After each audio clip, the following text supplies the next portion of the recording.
think we got a lot of good work in. Coach Wells has I think, a really good plan for how we do it.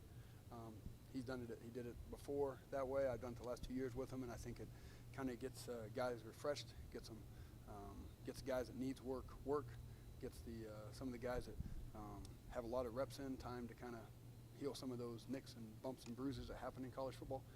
So it was really good, and I think we got better as a whole program last week, and then got a little head start on Oklahoma along with it, which is always part of what you kind of gain on a bye week. And then we got some good, I think, good recruiting done also toward the end of the week. Considering Allen's setback, would you say the bye came at the perfect time this year?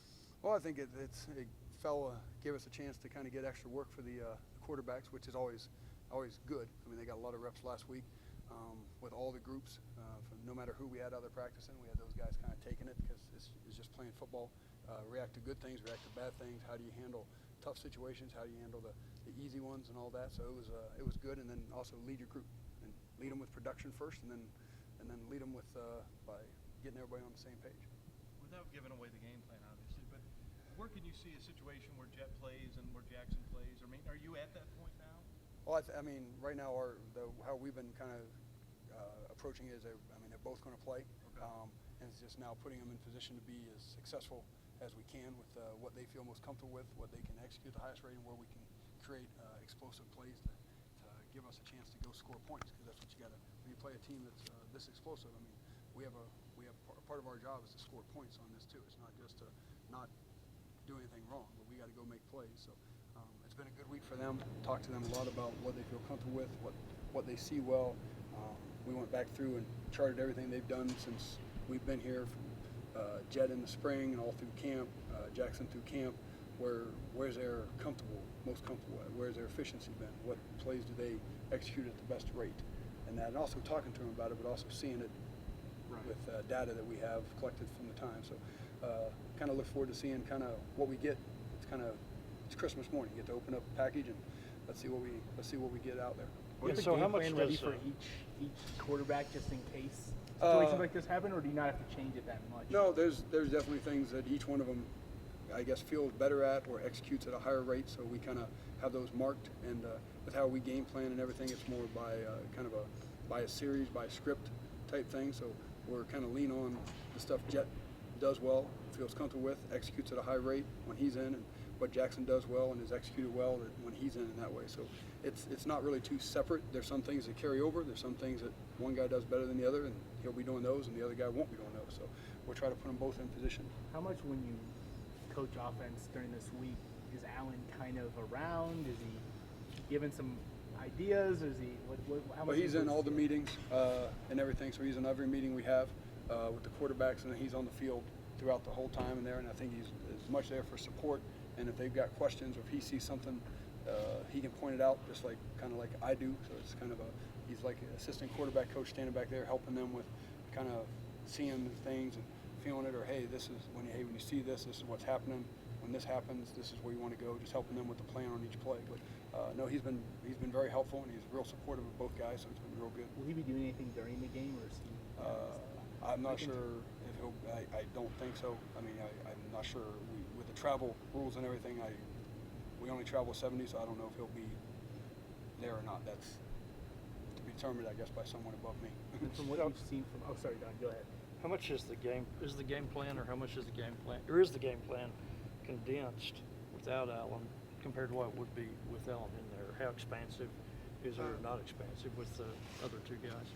I don't know if it's condensed. It's kind of just in some different directions over what Allen did what we felt Allen did really well, what he felt comfortable with compared to these guys in that way. So it's different. And then with the fact that, I mean, kind of the plan of both of them playing, you don't need 70 snaps for each guy, because that's not how it's going to probably go.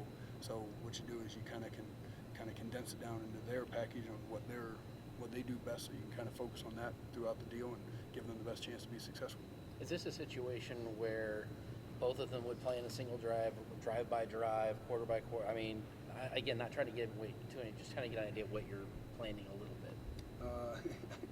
Coach Wells would be upset if I said anything to answer that question. So we'll see that on Saturday, but we kind of have an idea and a plan, and we'll let Coach Riley and his staff see it on Saturday. Thanks. So. When you look at Oklahoma's defense, what really just jumps off the page?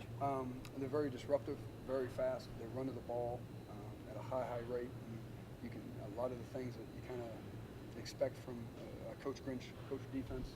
I know Coach Grinch. We've worked together, but you can see it. I mean, they're trying to penetrate, disrupt your run game, get tackles for loss, be attacking in that way, and it's not always blitzing to attack, just attack the line of scrimmage.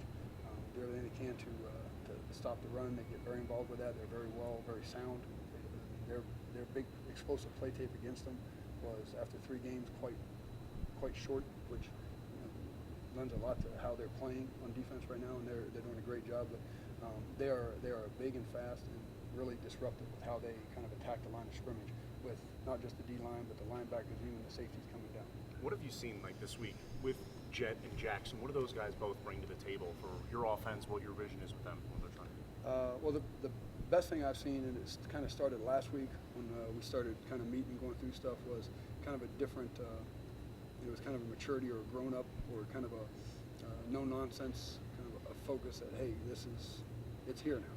You always talk about it. You're 1 snap away. You're 2 snaps away. I mean that snap's there. So they're both in position. So they've kind of both I think stepped up to the challenge and really doing a good job of kind of putting everything they can into preparing themselves. And what I tell them is they're not going to be perfect. We understand that. No quarterback ever has been. But are you going to be the most prepared guy you can be to go out and play the best game you can play now? And that's what all we're going to ask them to do, and that's all their teammates want them to do, is be as prepared as they can be to go out and execute at the level they're capable of for us and everything.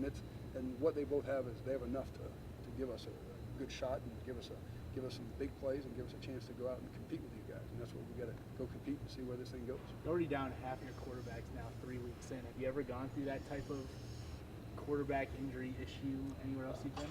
I have not. I know Coach Walls had a couple times at Utah State where he had some quarterbacks injured. No, this is only the second time I've ever really started the backup quarterback because of injury since I've been the quarterback coach, and that. So it's that way. But did it when I was at Missouri one time, and we were able to go out and beat Arizona State at the beginning of the season with our backup quarterback. So I mean, and things go on like that all the time. What it does is it just heightens everybody else. And what we've told the offense is it's more about the 10 guys around the quarterback than the quarterback himself. And what they do is going to have a lot more determination on how this game goes than what the quarterback does.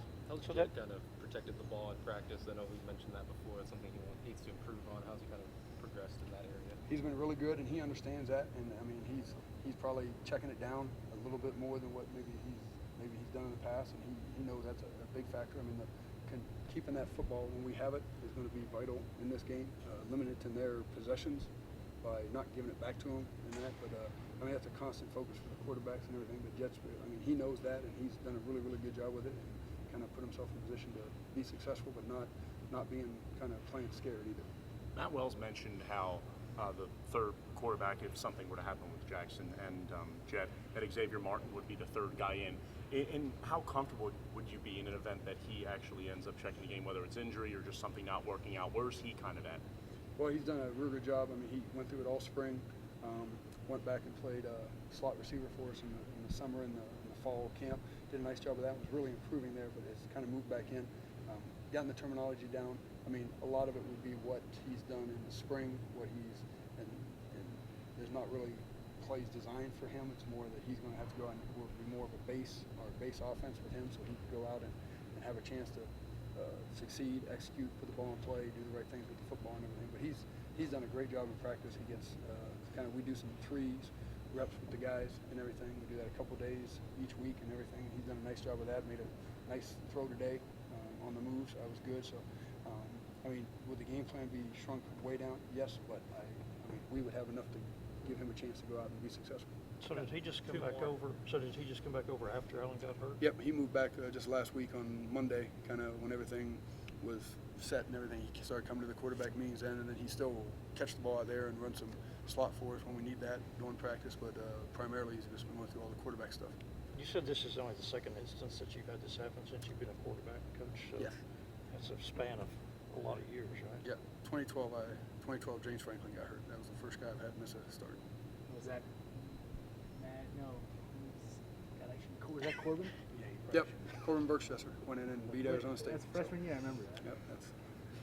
What else would you like to see here at any position, or just offense in general? What are the kind of points you're harping on that you want to see your offense get better at coming Well, out of Arizona? I'm really excited to kind of see the second game with the offensive line kind of being intact. I mean, we did not play up to kind of our ability in the first one. We had a few more busts up front than I kind of thought we would, with having everybody kind of back. And I don't know if that was just getting Steele back in there after a break and Jack missing a week and kind of coming back, and those two guys playing beside each other again. But we weren't as clean up front as what you kind of hoped or expected to be. And I mean, that hurt us a little bit in our run game in that game. But having those guys back, having the weeks to get back together, and I think, and I know Terrence Steele is on top of. I mean, he wants to go out, and he knows he didn't put his best foot forward last time, and he's going to give us great effort and I think a great game from him. But just kind of those group coming together, and then our wideouts. I mean, we're healthy at the wide receiver positions. It's just they're going to have to make plays for us to have a chance here, and then if we can gel up front and do all the right things there, can we run at these guys the way I think we're capable of?